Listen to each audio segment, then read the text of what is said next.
నాకు కొంచెం తెక్కుంది, కానీ దానికి లెక్కుంది. నాకు కొంచెం తిక్కుంది, దానికో లెక్కుంది. ఈ డైలాగ్ ఎవరిదో చెప్పక్కర్లేదు. ఆయనే power star Pawan Kalyan. Silver స్క్రీన్పై ఆయన సునామీ. ఆయన లుక్, డైలాగ్ డెలివరీ, మేనరిజమ్స్ అన్నీ యూత్ని ఫిదా చేస్తాయి. ఆయనకి హిట్తో సంబంధం లేదు, ఫ్లాప్తో సంబంధం లేదు. అవేవీ లేకుండా అలా సినిమాలు చేసుకుపోతాడంతే.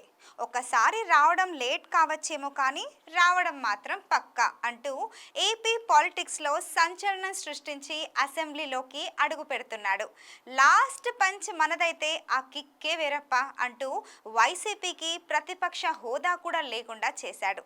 మెగా ఫ్యామిలీ హీరోగా టాలీవుడ్ ఎంట్రీ ఇచ్చిన ఆయన ఆ ట్యాగ్ని త్వరగానే తీసేసుకున్నాడు. ఫస్ట్ ఒక యాక్షన్ సినిమాతో ఎంట్రీ ఇచ్చి ఆ నెక్స్ట్ గోకులంలో సీత సినిమా చేసి తనకు కొంచెం తిక్కుందని చెప్పేశాడు. ఆ నెక్స్ట్ తొలి ప్రేమ, తమ్ముడు, బద్రి, ఖుషి లాంటి డిఫరెంట్ సినిమాలు చేసి యూత్ పల్స్ తిక్కగా పట్టేశాడు. గుడుంబ శంకర్, బాలు, అన్నవరం అంటూ వరుస చిత్రాలు తీసేశాడు. ఆ నెక్స్ట్ జల్సా, గబ్బర్ సింగ్, అత్తారింటికి దారేది లాంటి సూపర్ హిట్లు అందుకున్నాడు. వకీల్ సాబ్, బ్రో సినిమాలతో తనకు తానే ప్రత్యేకం అని ప్రూవ్ చేసుకున్నారు.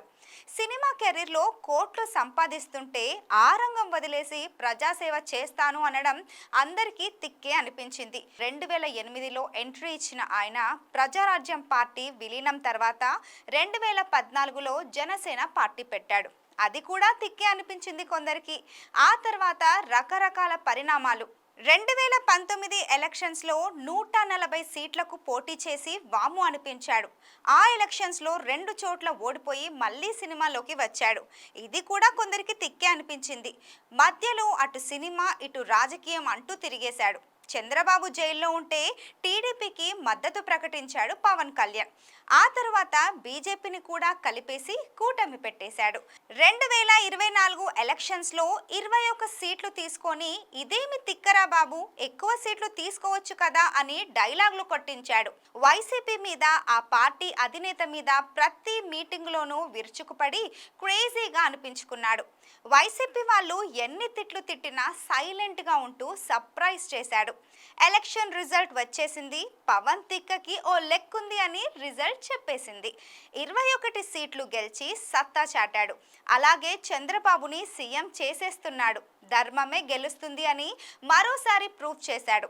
ఇదంతా చూస్తుంటే నాకు కొంచెం తిక్కుంది, దానికో లెక్కుంది అనే డైలాగ్ పవన్కి పర్ఫెక్ట్ అని మీరు కూడా ఫీల్ అవుతున్నారు కదా. నాకు కొంచెం తెక్కుంది, కానీ దానికి లెక్కుంది.